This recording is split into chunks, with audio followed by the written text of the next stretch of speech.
Welcome to another episode of the Nuclear Investing Podcast. I'm your host, Brennan Moore. Today we have a very special guest, and I'm so excited to dig in. We're here with Dr. Regis Matzie, who I'll let him give you a little bit of his background, but he is an expert of experts in the nuclear space, has been in the space for decades, and is bringing a tremendous wealth of knowledge that we're fortunate today to be able to share in. So today's a little bit different format. We're going to go through a presentation, and Dr. Matzie is going to present most of it, and I'll jump in along the way in some areas. We just finished a bit of a tour in Texas, so I look forward to hearing Dr. Matzie's thoughts on being on the ground here in Texas. And so welcome to the show, Dr. Matzie. How are you? Thank you, Brennan. I'm feeling great, and it's an exciting time in the nuclear industry. And I've had a really good time so far in Texas. Mostly out in Midland, but we did start in Dallas, and we're here in Austin, and it's been a good experience so far, and I've really enjoyed it. Yeah, we toured a couple reactor facilities and had some conversations with investors, and a little bit of context. Many of you know, I've spent a lot of time over a year now digging into what's happening in the nuclear space, and engaged with Dr. Matzie. About 6 months ago, we were introduced to each other, and has become a friend and a very strong advisor on the technical side, as my background's more in finance. And so, with someone with a finance background, there's a lot of lingo and a lot of things that are still over my head. And I feel like I'm a bit of a sponge just trying to absorb what I can. So, well, you're on a steep learning curve and you're doing really well. I'm impressed. I appreciate it. Well, let's jump in a bit. So, as I mentioned, today we have a presentation, and I'm really excited to go through this. I'm really excited to help lay a foundational knowledge with our listeners and also be able to provide the presentation. So how we're framing this is we're going to start with a little bit of intro to nuclear and some nuclear basics, because one of the things that can't be assumed, and I've learned this in my early journey of digging into the space, is that there's a foundational knowledge of what a lot of these things mean. So we're going to take a high-level view at first and jump into some fundamentals, and then we're going to take a little bit more of a commercial view. So I'm going to hand it off to you, Dr. Matzie, to start the presentation. And I'd like for you to give, and we won't spend too much time, but it's worth spending a little bit of time on your background and laying the foundation there, and then we'll jump in. So okay. I'll hand it off to you to Thank you, Brennan. Presentation. So my background is I started at the Naval Academy and went into the U.S. Naval Nuclear Power Program, interviewed with Admiral Rickover, as all of us did in those early days, and after 5 years active duty on submarines, I went to a graduate school at Stanford in nuclear engineering. After that, I was at combustion engineering, and then finally Westinghouse for about 35 years. I retired from Westinghouse as senior vice president and chief technology officer.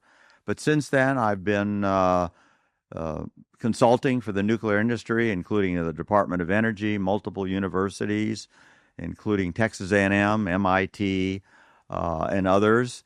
And I am currently on an advisory board for Kairos Power, one of the newer nuclear companies. And but I've been following all the advanced reactor developments very closely, so I could advise Brennan and others as things evolve. So we're going to move on to some basics so you understand the overall view of the nuclear industry today in the United States. And we are focusing mainly on the United States because I think the opportunities for investment are here. Investors feel more comfortable to be investing at this point in time in the United States. And it's important for the audience to understand that, first of all, there's about 100 nuclear power plants, slightly less now. Most of them have been operating for over 40 years, and they provide about 19% of the U.S. total electricity and have been operating tremendously for over 25 years with capacity factors of greater than 90%. And what does that mean? If the plant operated for 100% of the time, 365 days a year, the amount of electricity generated is over 90% of what it possibly could do. There's been only 2 new reactor plants that would have been built in the last 35 years, and those were down in Georgia at the Vocal site. And at this point in time, there's a tremendous opportunity because of the growing demand for electricity, and there's very ambitious plans at the government level and at the industry level of having almost 4 times the generation that we have today by the year 2050. And that is a tremendous task when you consider the manpower requirements, the resource requirements, and that's the journey we're going to start, and we want to tell you somewhat about that journey. But we want to start with the really basics at the beginning, because many people have heard both about fission and about fusion. Fission is here today and has been around for over 50 years with lots of generation. And it really starts with a single neutron hitting a uranium-235 atom and exciting it so that it will fission into 2 parts. And those 2 parts will split, and there'll be lots of energy released. But at the same time that the 2 major parts of the uranium-235 atom split, there are 2 plus up to 3 neutrons released. And it's really important, these neutrons, because with those excess neutrons is how we control the fission chain reaction. And that is what a reactor is controlled on, and we use poison control rods to make sure that the excess neutrons are controlled so that we have a controlled chain reaction providing the power at the level we want. In contrast to fission, fusion is the opposite approach. We take 2 light elements, deuterium and tritium are typical, and we have these in a very hot plasma, which is a charged material within a what we call a magnetic bottle. The temperatures inside of there are basically the temperatures we have in our sun today. So very, very high temperatures.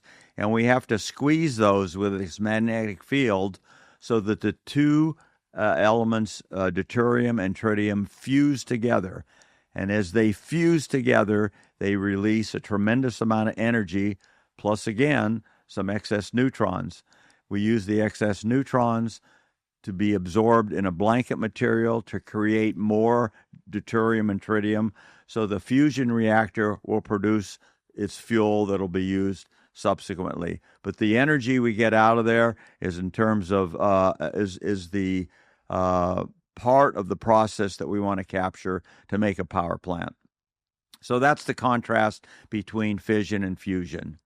So what are the problems that the industry is faced with? Some are real, and some are more perspective. So the first issue is cost and delays. And that's become very prominent because of the last construction project, which was down in Georgia. The project was delayed about 5 years from what it was expected, and the cost was almost doubled. A lot of lessons were learned from that project. They were captured by many organizations, and they're being used throughout the industry to understand when we get back in building more reactors, we'll not make those same mistakes. So that's a real issue that we need to deal with, and we understand what to do, and it's up to the industry to fulfill the promise that we can work and not have those same problems again. The next issue is the public perception of danger, and I'm going to talk about that in a subsequent slide. And the final one, of course, everybody's worried about waste from nuclear reactors and any nuclear activities, and we're going to talk about that quite a bit. Regis, one point of clarity before we move on. I'm going to ask a question about the fission fusion, just to clarify for the audience. All the existing reactors in the United States are using fission, right? That is correct. We're still in the developmental stage of fusion. We're actually at the stage where we're trying to prove that you can get more energy out of the fusion reaction than the energy you have to put into it to squeeze the plasma tight enough so that you get a fusion to actually occur. And there are multiple experiments being conducted around the United States and around the world to try to get to the point where we can prove that you can actually get that positive energy out, and also that you can make it a continuous process that can be converted into an actual power plant. So that's helpful. All right, let's start with the cost. And this slide shows above the dotted line all the renewable type of power plants, including solar, various solar and various wind and geothermal ways of producing electricity. And it shows the bars up there show the highest and the lowest values. So depending on the project, depending on the size, where it's located, how well it operates, these are the costs in dollars per megawatt hour output. Below the dashed line, you find your base load, traditional power generation facilities, which include coal, gas, nuclear. And you can see that nuclear, which is the second line below the dotted line here, is in the high end of the cost profile. And what that does is that reflects the experience at this last project built down in Georgia, where I said we were way over cost and way over schedule. But an interesting point is if you look at the red triangle to the far left, that's the cost that nuclear power plant will generate electricity for once the capital is paid off. So the operating and fuel and maintenance costs are very low for this plant, for any nuclear plant. And so the promise is, if we can get the capital costs down, this is a very attractive investment and a very attractive generating technology for electricity in the United States. And our goal is getting the capital costs down, knowing that the long-term operating cost is very low. Another perspective is a nuclear power plant will probably operate for 80 years. Its initial licenses is for 40, but all the plants in the United States have already been relicensed for an additional 20 years, and many of them are starting to go into their second life extension for an additional 20 years after that, for a total of 80 years. So normally you pay off the capital of a plant in about 20 years, so you can look forward to 60 years of low-cost generation. Let's voice over a little bit of numbers here for anyone that's not able to look at the screen. So we're going to focus on really the primary uses for baseload electricity generation, which are that's the highest quality in the sources of energy that the data center companies and the whole AI thesis, at least, and we'll talk more about the use cases beyond AI, but the quality of that energy matters. So within that category is essentially nuclear, combined cycle gas or natural gas power generation, and then hydro and geothermal as well fit a lot of the criteria for high quality. That's just harder to scale. So we could talk a long time about those topics. Right now I'm going to focus on natural gas and I'm going to focus on nuclear. Looking at this data, nuclear shows an LCOE, which is just a levelized cost of energy, which, as Regis mentioned earlier, is an estimate of the cost per megawatt hour, all-in cost of electricity over the life of a project. For U.S. nuclear, and I would consider this classical nuclear, legacy nuclear, it shows a range of $142 to $222 a megawatt hour. And the point that he pointed out, the yellow dot on the far left, the marginal cost once the capital is paid off, is $32 per megawatt hour. And that would occur, you've said around 20-year point. Okay, around the 20-year point. And then you look at coal, which from an emission standpoint, we'll skip over coal because I think we can largely agree, at least in the Western world, there's not going to be a big push for incremental coal capacity. But looking at natural gas, you see a range of $45 to $108, in which case you ask, why would we not just build out all the natural gas infrastructure? Right. Now, natural gas has higher emissions than nuclear. I mean, nuclear, we'll look at that too, it's uncomparable from both a safety and an emission standpoint for baseload power generation. But on the natural gas side, you say, why would we not build all the natural gas infrastructure we could? And the answer to that is we are. At least domestically in the U.S., we are. If you look at a map, which we will look at a map and show, actually more projects are going up around the country that are natural gas projects than are nuclear.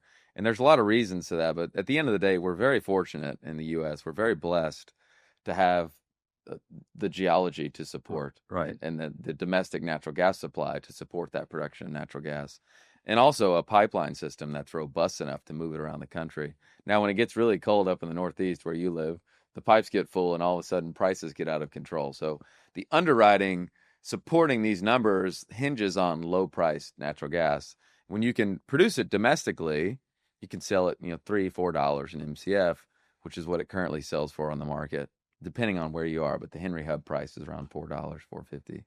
Now, if you have to liquefy that natural gas and move it across the ocean and import it into Europe or Southeast Asia or other countries, the price can be 3 or 4 times the Right. domestic price. So all that to say, we're very fortunate to have this domestic, not only domestic supply, but also a robust pipeline system to move it around the country.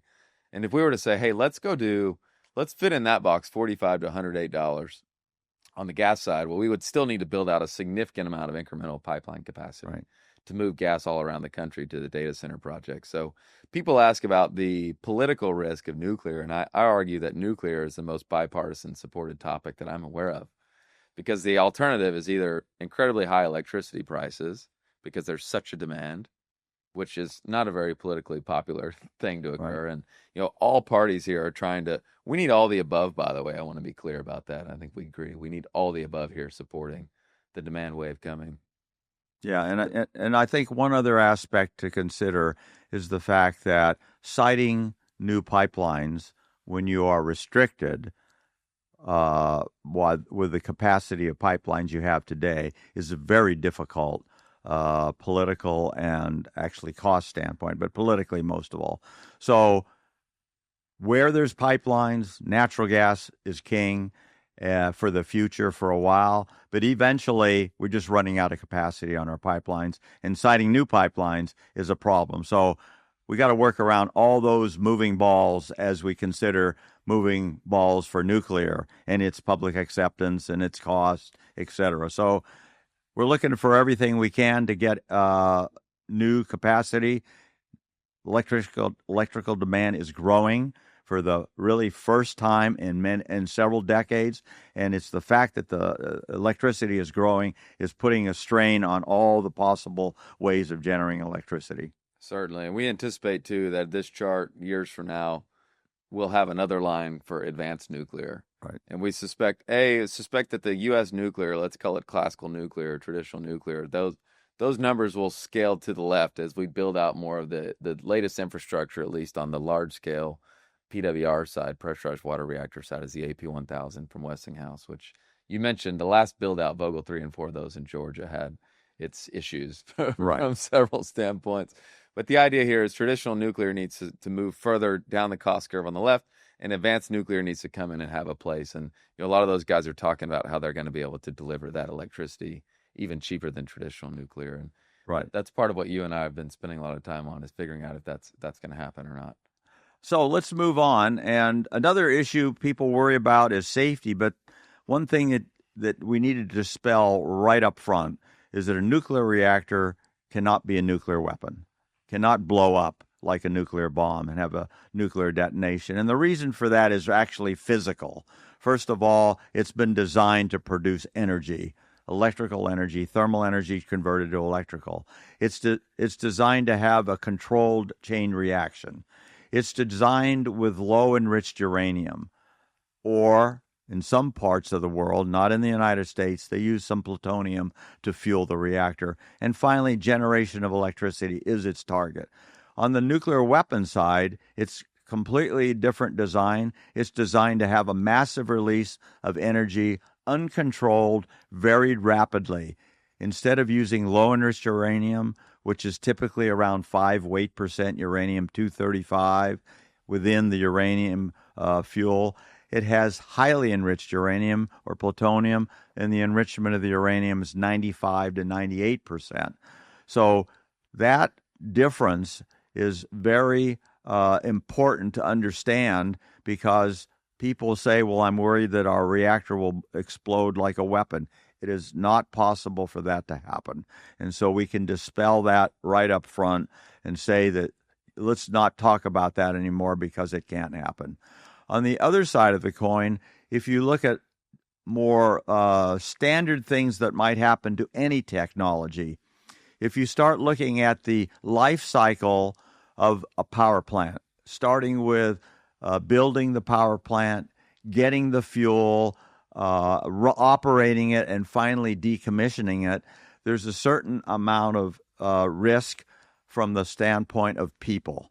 As an example, in the coal industry, a lot of the risk is in mining the coal, right? So if you consider the life cycle, and this particular graph is cast in deaths per terawatt hour of generation, you can see the highest in terms of risk to humans is coal, with about 24 deaths per terawatt hour, and you can see the lowest are the three: wind, nuclear, and solar, and they're almost indistinguishable. They go from a number near 24 down to a number of 0.04 to 0.02, dramatically lower in risk to people. And these risks for nuclear, just to be clear, include normal operations plus the three major accidents that have happened around the world, both prompt deaths because of the accident and potential future latent deaths due to cancer. So it is a comprehensive look at that.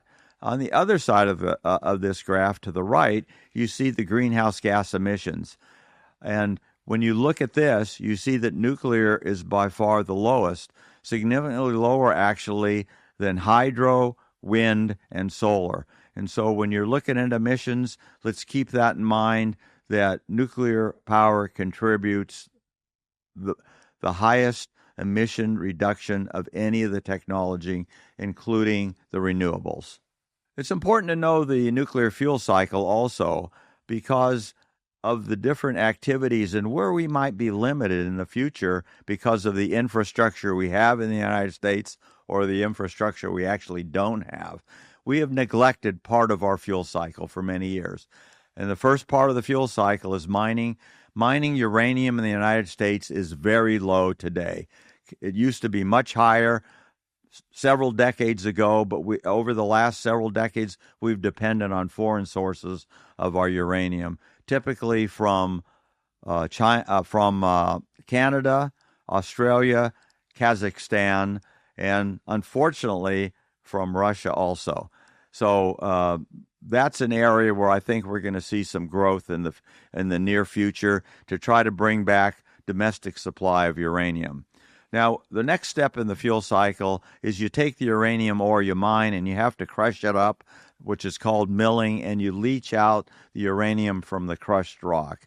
And that's an area that, again, once you get the mining going, you're going to have to start doing the milling and the refining into uranium U308, which is called yellow cake.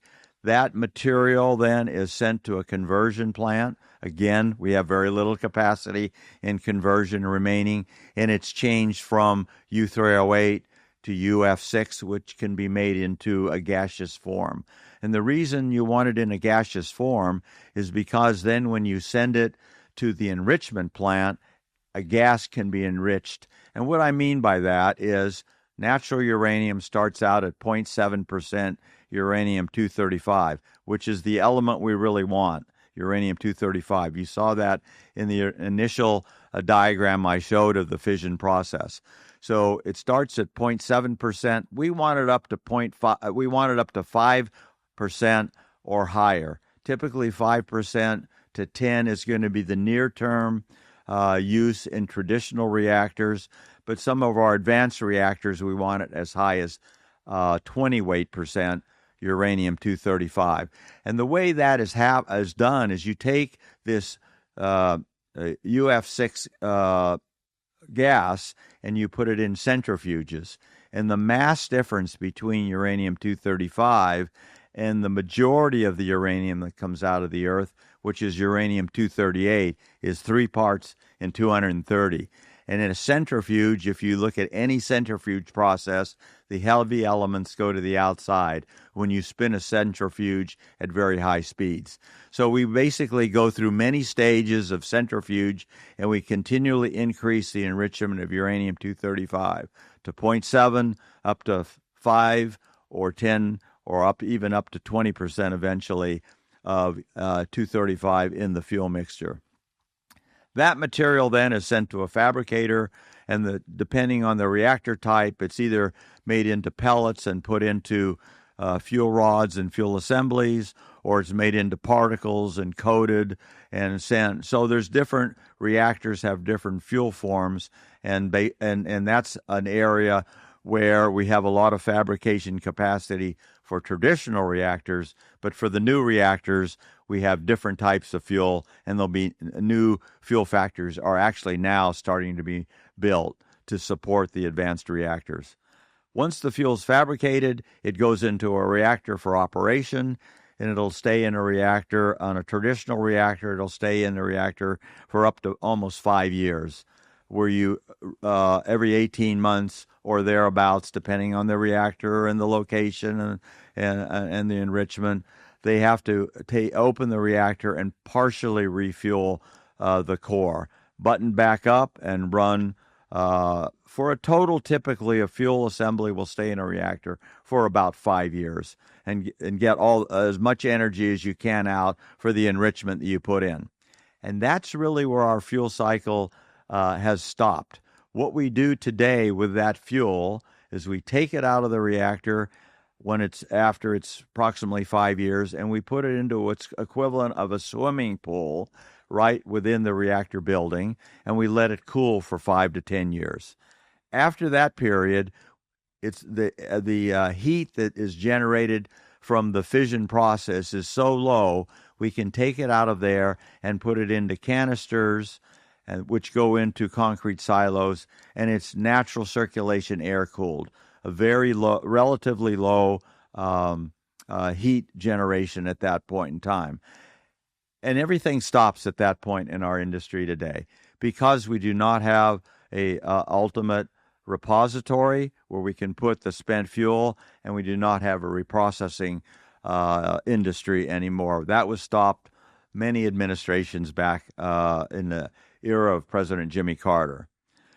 The ultimate disposal repository is a political issue.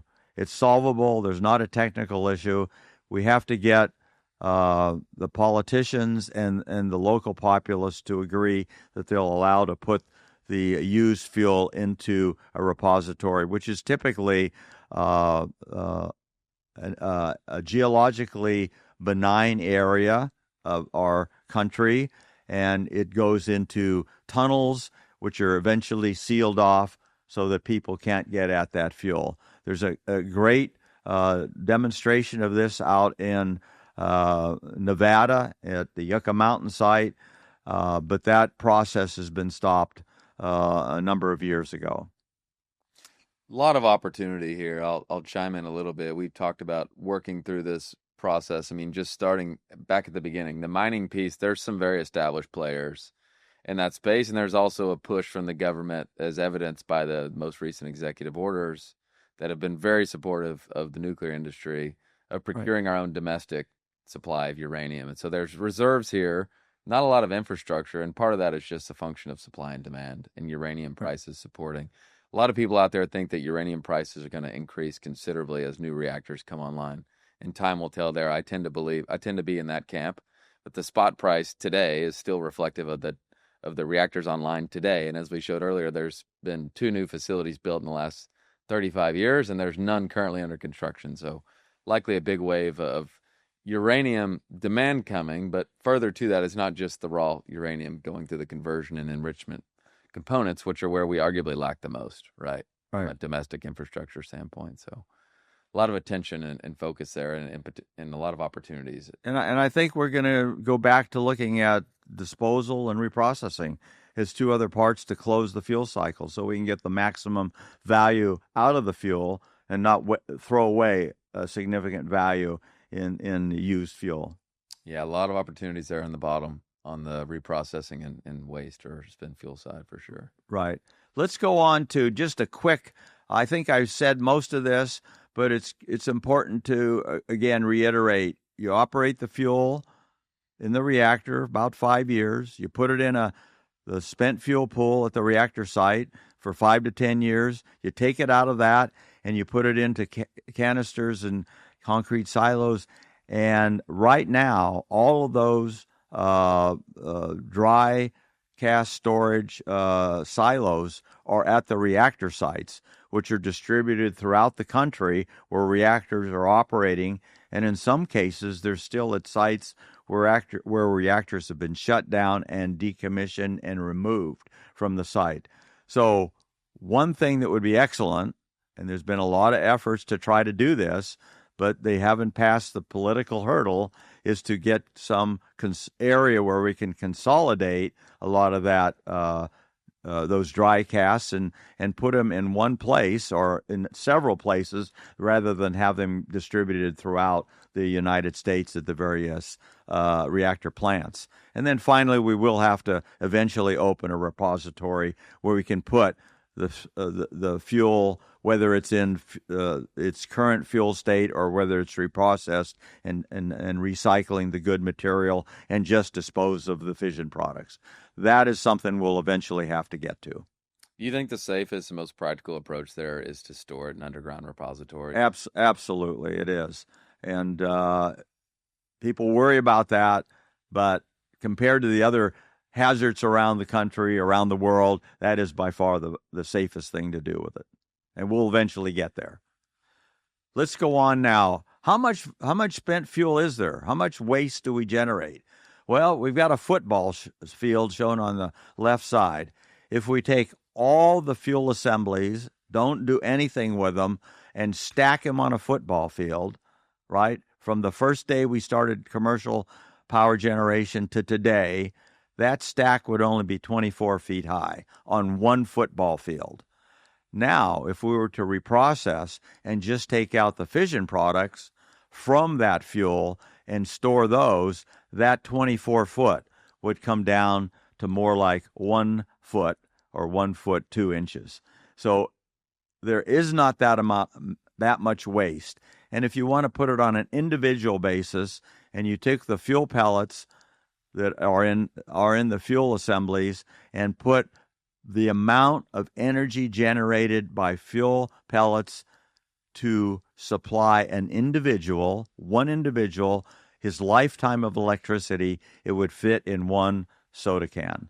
So we're talking about small amounts of nuclear waste that can be handled either as just fuel assemblies put into a repository or reprocessed material and getting the volumes way down and recycling the still usable fuel. Those are the two routes we have today that we could do.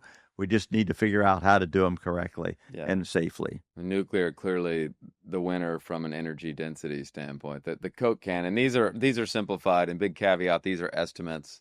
And also caveat, the illustration here refers to U.S. That's correct. It just and let's talk some ballpark numbers here because we don't have the numbers in front of us. But the U.S. produces more or less 100 gigawatts of nuclear, right, from existing facilities. And globally, I believe that's about a quarter or so. That's correct. Let's say current global production is around 400 gigawatts.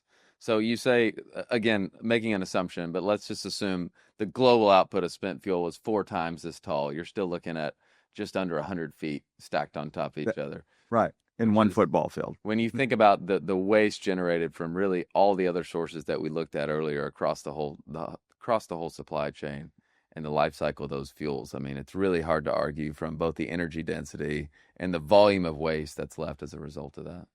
Correct. Okay, let's go on now. We're going to start trying to differentiate between traditional light water reactors and advanced reactors. And there's 3 things that I want to show here. One is what's the fuel, what's the coolant, and what are the capabilities.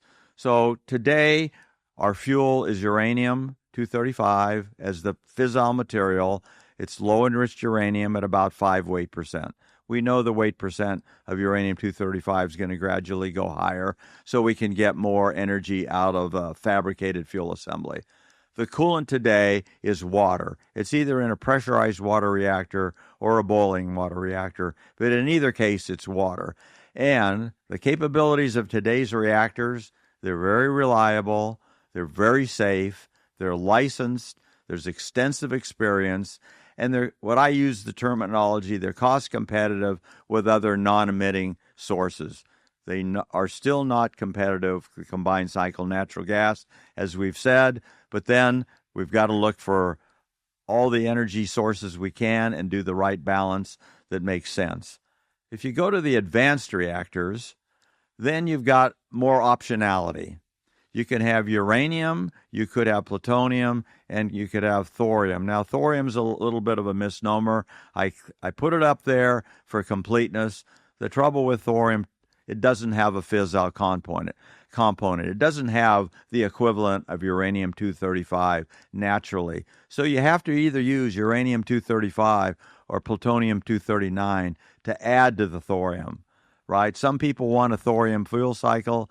Well, there's no infrastructure existing for a thorium fuel cycle. And since it needs a fissile material like U-235 or plutonium-239, I think it's unlikely that we're going to see a thorium fuel cycle anywhere in the many decades to come.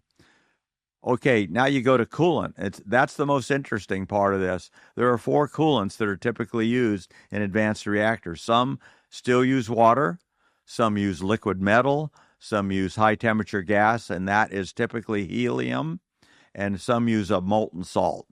What are the advantages of some of the other coolants? Well, I think when you look at the capability side, you're going to start seeing those. The first advantage of these other coolants that they can operate at much higher temperatures. Instead of operating like a light water reactor at about 300 degrees centigrade, they can operate more like 500 to 600 degrees centigrade. And that's a tremendous advantage for 2 reasons. One, the thermal efficiency of converting your base fuel into electricity is about 50% higher. The second advantage is that high temperature heat, it could be used for electricity, but it could also be used for many other functions. It could be used, and I think we'll talk about that later. So we'll save that for later. So besides the higher temperatures, it has lower pressures. Many of the high advanced reactors have pressures that are at atmospheric. What we live in today is atmospheric pressure. Whereas a light water reactor, if it's a pressurized water reactor, it is about 2,000 pounds pressure. A boiling water reactor is at about 1,000 pounds pressure. Those are significant attributes that impact the design of the reactor.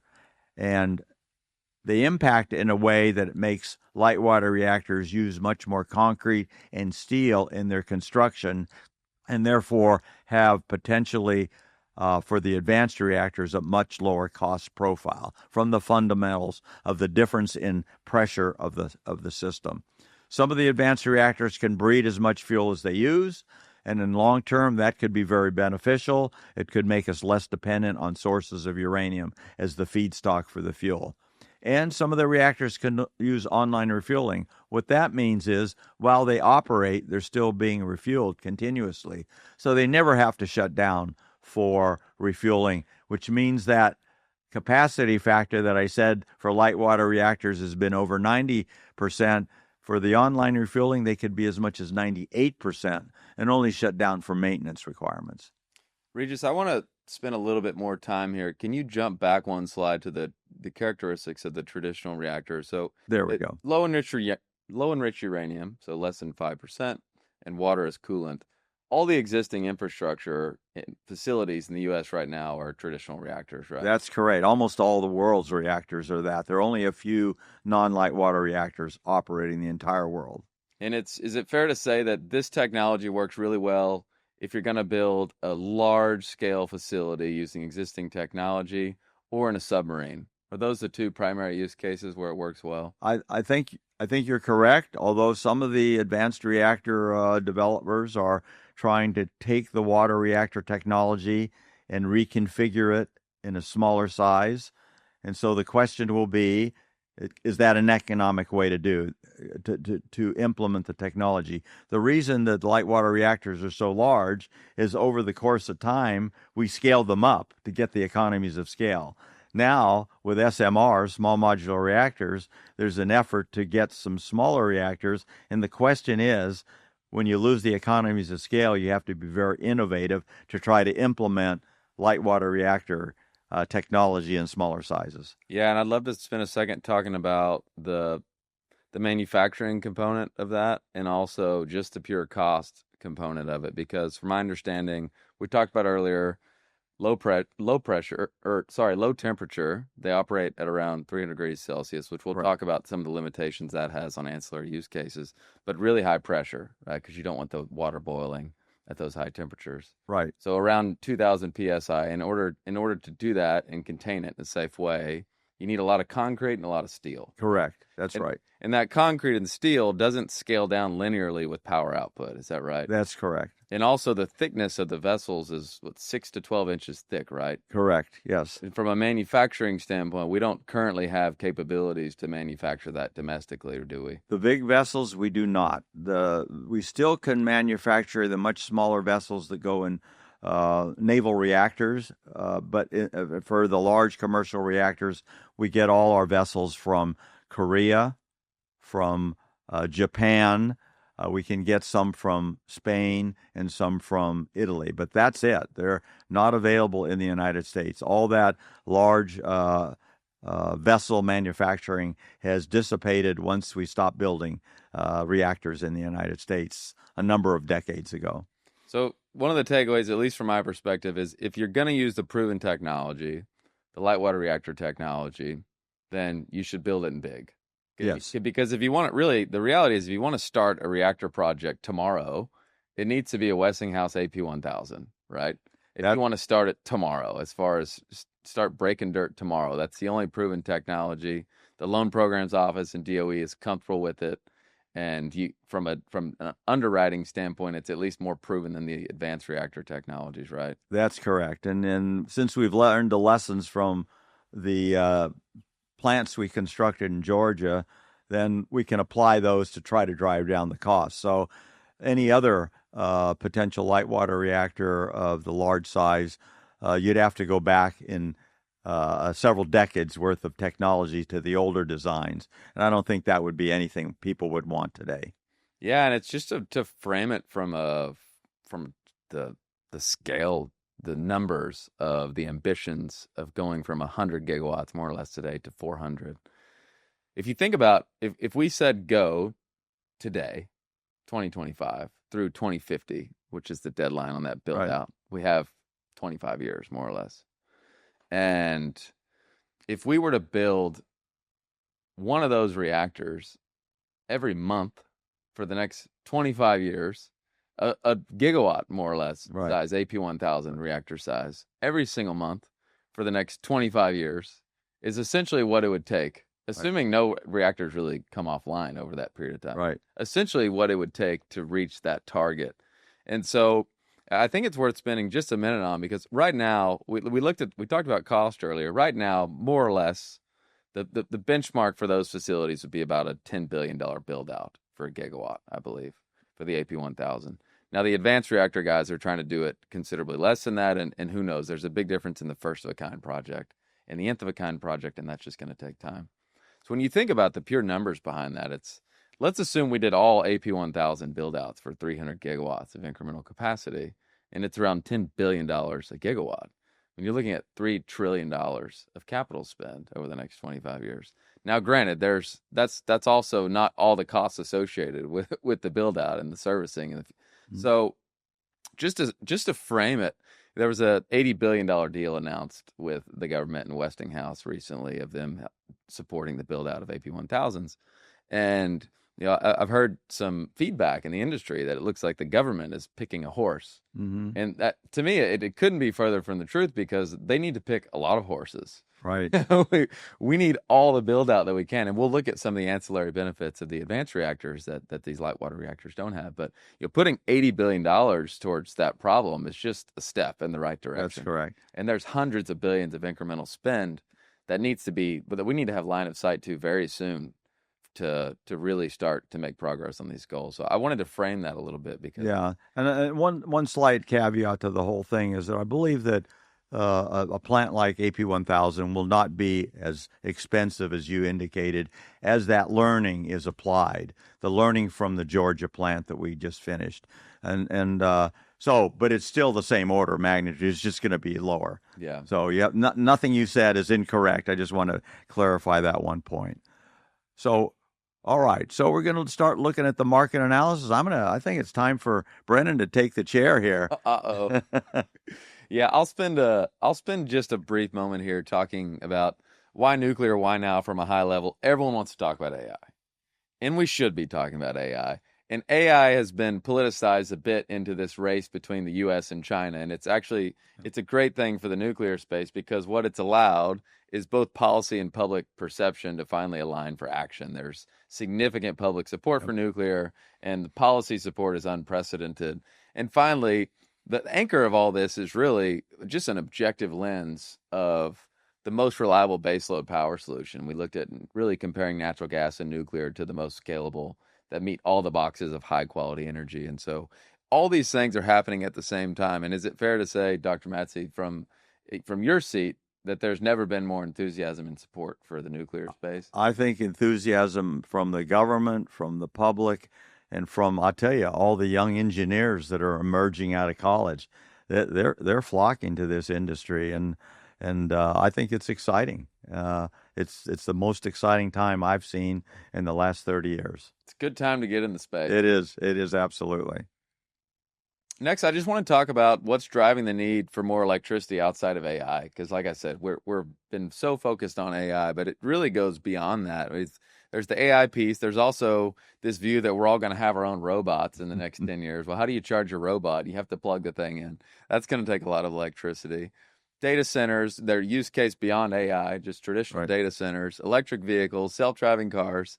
Cryptocurrency's not going away. Right. In fact, that's also going to continue to take a lot of electricity off the grid.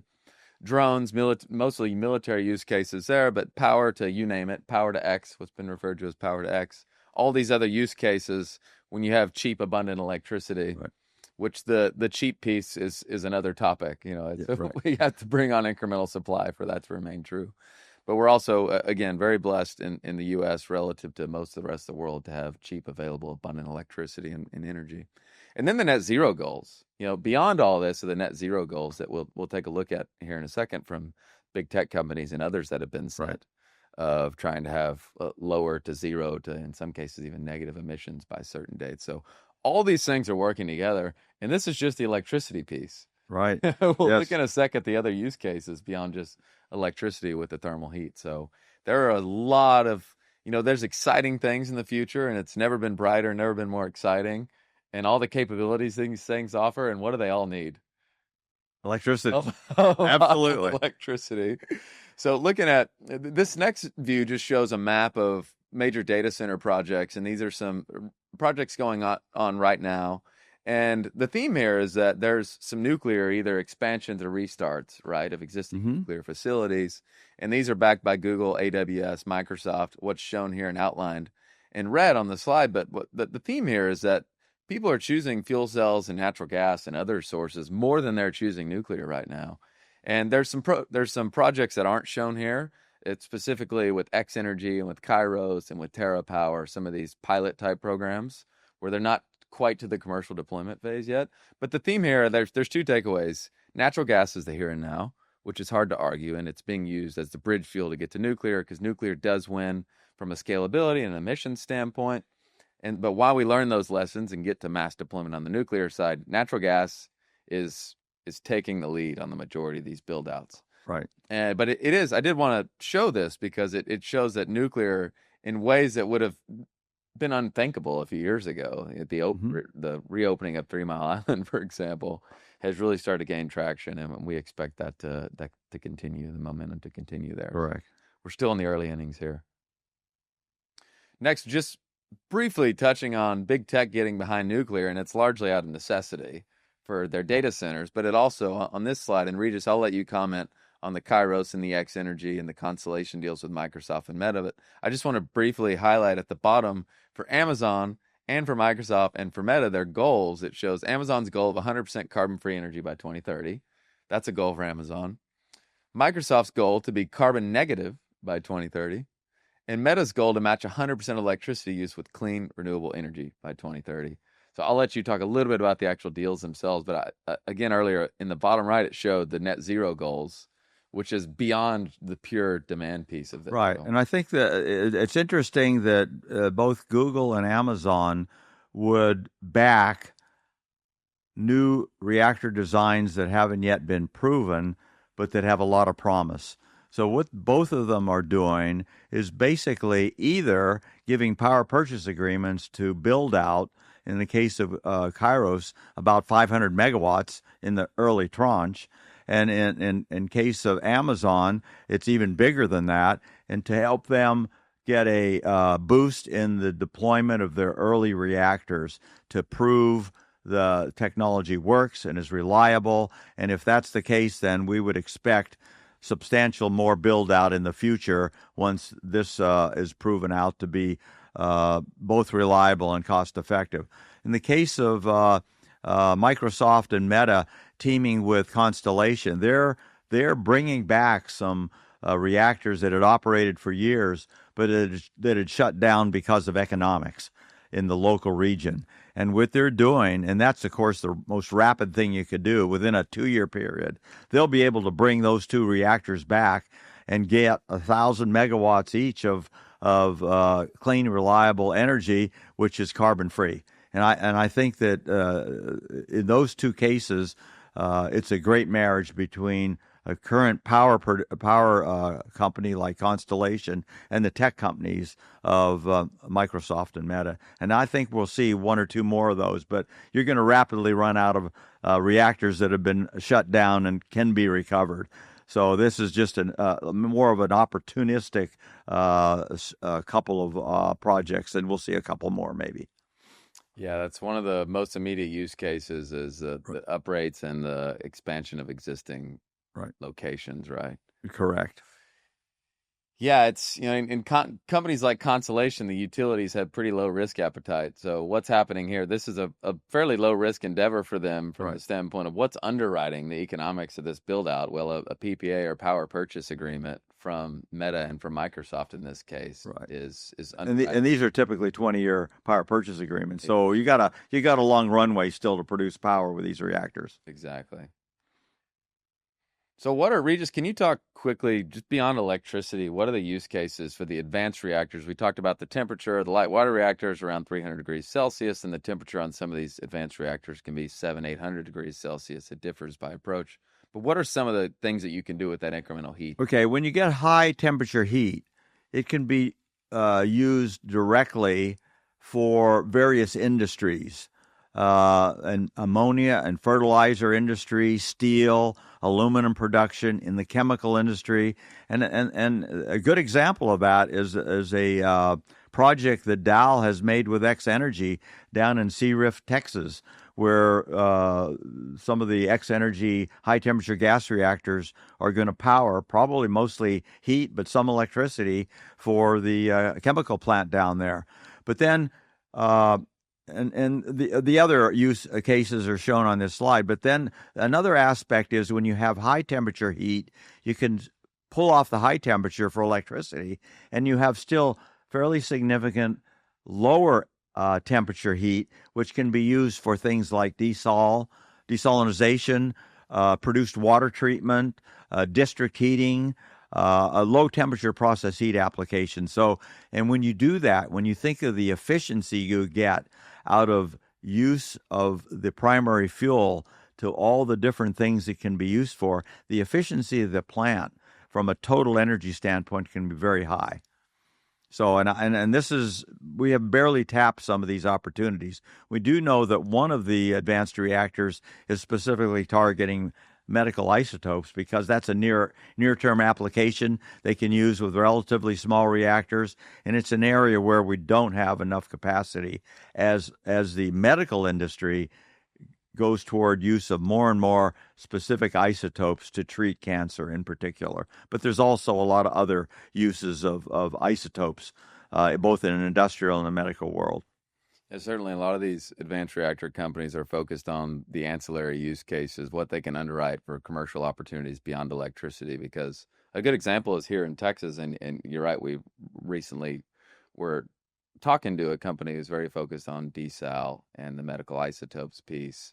Right. And part of what makes the dynamics of ERCOT in Texas make it challenging to deploy a commercial reactor without significant underwriting from a data center project or without some sort of ancillary Mhm. component to the use of that thermal heat. So this is great to cover here because it further expands the argument and scope of why advanced reactors beyond what we looked at earlier on the fuel and the coolant side. Before I forget, I want to ask you, jumping back earlier, we had a really good question the other day that I'd love to get you to respond to again because Okay. it was helpful. When we were looking at the various reactor, the advanced reactor characteristics and the coolants, the various coolants, whether it's water or molten salt or liquid metal, someone asked, how can molten salt and liquid metal or high temperature gas be used as a coolant? All of which are high temperature things. Could you give us your response there because it was really helpful? Well, yeah, it's interesting because what it really means is the fuel, it'll be at a higher temperature, right? So at a higher temperature fuels, you can use better coolants that have better heat transfer and can remove that higher temperature from the fuel. And I think that these other coolants, actually, the problem you worry about is they'll, in particular, liquid metal and molten salt. You have to keep them hot, otherwise they'll solidify. So the regime of operations is in a much higher temperature range. So they can go to really high temperatures, stay liquid, right? They don't boil, which is the problem with water, and that's why you pressurize it. So it's a natural coupling of fuel that can operate at higher temperatures with coolants that want to operate at higher temperatures and still remove the heat and pass it on to the power generation or steam cycle. Yeah, it's super helpful and interesting. So, bridging all this to looking at the advanced nuclear landscape, and we talked about the fuel cycle earlier. We haven't, what we're showing here are some companies, and I want to caveat so that we're not excluding anyone. We focused on US based companies, and what we've shown on the left side here are really the established players who's been in the space for 10 plus years.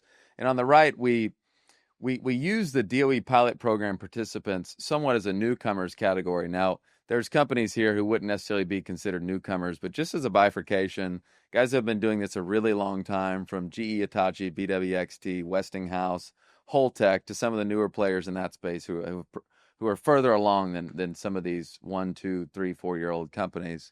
That would be TerraPower, X Energy, NuScale, Kairos are on that left side as well. Now on the right side we have, I'll rattle off the names real quick in case someone's not able to look, but the DOE pilot program participants of Allo, Oklo, Ontaris, Valor, Nature Resources, Terrestrial, Radiant, Last Energy, and Deep Fission. And what we've shown is in the middle, just this big question of who will survive. The reality is several companies here are going to fail. Some of these companies will be acquired by the other companies. And some of these companies, hopefully most of them, are going to be wildly successful. And where we've been trying to spend a lot of time is which one of these guys have the highest chance of being successful, why, and asking the question of, I'll let you ask the core question that we've been really challenging these guys to answer from an economic standpoint. And the question I always want to ask is, how are you going to make money? What's your business plan? You Exactly. know, because are you just going to sell technology? Are you going to build plants? Are you going to fabricate fuel? Are you going to supply equipment? So there's various combinations of those that might work out.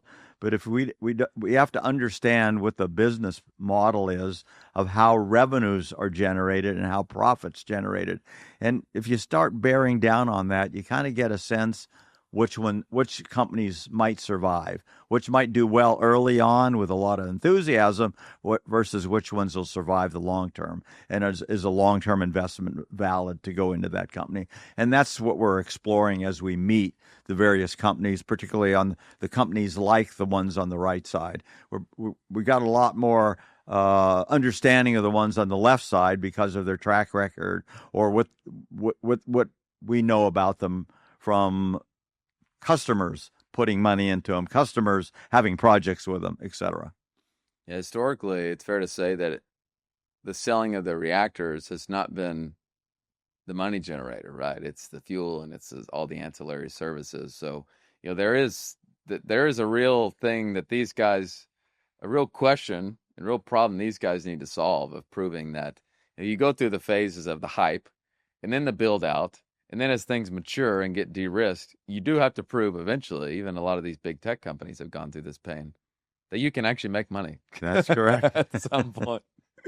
So yeah, it's something we're very focused on. A lot of opportunities in this space. There's been a lot of hype in the market. There's been a recent pullback in the market. A lot of that's because nuclear is really a high beta exposure to what's happening in the AI space. And so whether a bubble or not, I mean, I firmly believe that this needs to happen. Mm-hmm. There is a significant demand for power that is not going away, whether or not the publicly traded securities of the AI companies pull back in valuation. The build out needs to happen, and nuclear needs to be a part of that mix. So we've been spending a lot of time here, and also think there's a lot of exciting opportunities on the fuel side and the ancillary services and the spent fuel side.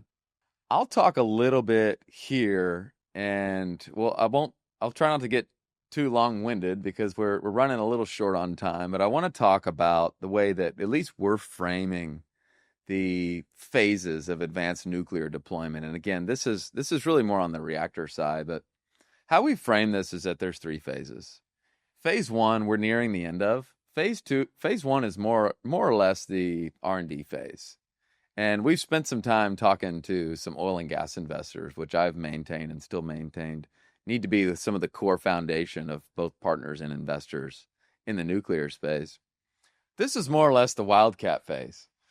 Yeah. And it's in addition to that, it's phase one R&D, but it's also investing in companies because it's too early to invest in deployment of actual infrastructure because most of these guys are proving out their designs and really still iterating through design before they get to the deployment side. So how we've shown it is we are here nearly on the tail end of phase one, and you've seen a lot of capital go into companies. And the DNA of that capital, a lot of it's venture capital, some of it's private equity capital, a lot of it is it's private partnerships with companies, and the ones that have managed to go public, it's been retail capital. But the DNA of really that capital is going to change as we move into phase two and then on to phase three, because phase two is more of underwriting the actual deployment of the infrastructure. Deployment of the first ones, the demonstration Exactly. plants, which are the high risk because there's a lot of first of a kind learning that has to go on as you build those first plants. Exactly, and that's how we framed it as these are actually the hardest investors to find, because typically you can underwrite volume times price equals revenue and associate that revenue as some level of operating expense, and associated with creating that revenue is some level of capital expenditures. Great. From a nuclear standpoint, the revenue piece is fairly straightforward because the power output and the price for the power output, if it's underwritten by a power purchase agreement, is fairly predictable. So from one lens, it's like these predictable cash flows. But then the issue really with nuclear is the CapEx piece, not only the amount of CapEx, but also the time component. So, and the operating expenses, and you can opine here as well, are much more predictable than the CapEx and the time. Absolutely. Right? Yep. Once the infrastructure is online. So, there's these, as Regis mentioned, this phase two is really going from folk to noke. And that's the long form of those is first of a kind. So this is the first one we've ever built, to nth of a kind, the second, third, fourth, fifth to the 10th one we built. And what these companies are going to have to do is raise capital for that first project, which is based on a design and an idea, saying, we're going to have to learn some along the way. There's some things we don't know today that we're going to have to learn along the way. And with that is some uncertainty, and with that is higher risk. And with that is going to have to be higher expected returns for those investors. I think there's a lot of really interesting opportunities to get involved here in phase two. And I think the deployment investors are really the most important for the whole industry, because we got to start actually building facilities. Right. And then as you move to phase three, really phase three is an extension of phase two maturing. So as we mature through commercial deployment, lessons learned, de-risked, you get the big infrastructure guys, the Blackstones of the world, the big private equity firms that are minimum $500 million investment and can write multi-billion-dollar investments, the sovereign wealth funds, those guys likely come in, and also consolidation will happen in that phase as the utilities, Yep. the Constellations, the Vistras of the world, the big utilities who tend to have somewhat predictable cash flows and fairly low risk appetites come into the mix. So really near end of phase one, getting into phase two. Phase two's coming. Yeah. 2026. Some of these guys have raised or raising capital for their pilot projects, their test reactors, their demonstration plants. So And I think you're going to see, when we go into phase three, you're going to probably see a lot of the traditional power companies or utilities uh, being the capital source to build the assets, to build the power plants, because they'll be comfortable with them. They'll have very predictable outcomes. There'll be a whole series of plants ahead of that, so that they'll know that they're near nth of a kind and what that cost is and what the reliability of operations of the plant. So that's the shift you'll see, going from more venture to investment to just standard old business with utilities and power companies buying the assets. exactly. So lastly here, looking at what does the funding model look like for phase two and phase three? And we love this slide, borrowed it from a company presentation, and it's really insightful. What I love to say here is the whole bottom of this are all these contracts and agreements, and it's what I call a subsidy to the lawyers. There's a lot of money to be made here by Yes. being the law firms associated with drafting all these agreements. But what it shows is essentially the nuclear company at the top, which we looked at a Venn diagram of a lot of these guys. A lot of them are just licensing the technology. Some are build, own, operate. Some are build, own, transfer. Whatever it may be, at the top sits the nuclear company, and that's where dollars are currently being deployed today, is into the company and into the technology. A lot of them have stated that they plan on funding the actual projects through these project level SPVs. What does that mean? That means that the investors invest directly into an SPV, which is a special purpose vehicle, that is the owner of that specific project. And at that SPV are all these agreements, these subsidies to the lawyers, necessary agreements that allow you to underwrite. The power purchase agreement is one of the most important ones from an underwriting standpoint. Who's on the other side of this? How much power are they agreeing to purchase at what price? But the equity will come in at this project SPV or at the individual reactor level. And also the lenders, so debt will come in at this level.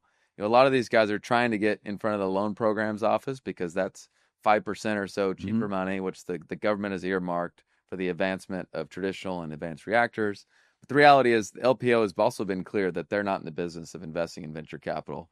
So right now their risk appetite is fairly low, and what they're targeting is investing in proven technology, which is why we've seen support for the AP1000s.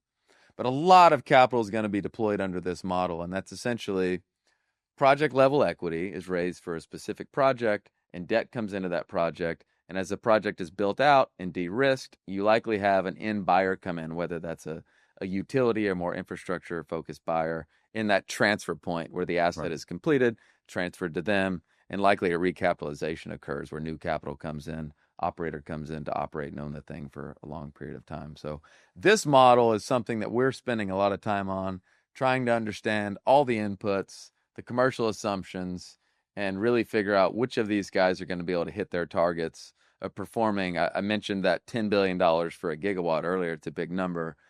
Hopefully that gets down, cut in half or even less, whether it's through the deployment of gigawatt plus size facilities or a cluster of smaller SMR, small modular reactors. So this is a good model to look at and to try to see what materializes and what tweaks are made to this model. And but it seems to be, at this point in time, a realistic look at what you think will happen in the future.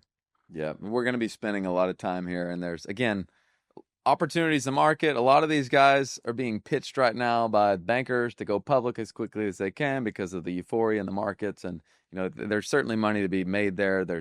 I consider it more of a trade for certain of these companies than an investment.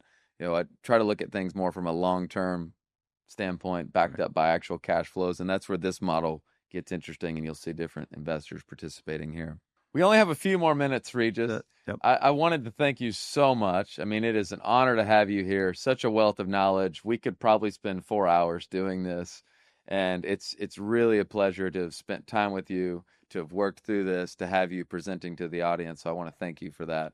Brennan, thank you very much. I enjoyed it. I always like to help promote the industry. It's been my life for many decades, and I hopefully will be for a little bit longer. Yeah, So well, thank you. well, and the last thing I'll ask you is, you're still young, mind is super sharp, and what's something that you do regularly to keep your mind and body sharp? Well, I think that a couple of things I could say as I go to the gym. The other thing is I'm run a book club that we look at some very interesting topics, and I have been golfing, slacked off a bit of that, but it's just been a variety of things. So you always got to keep learning and keep working, and never let your mind settle into the old age, if I put it that way. Complacency. Keep the body moving and the mind moving. Absolutely, those two things. Well, this has been fun, Regis. Thank you so much. Thank you, Brennan.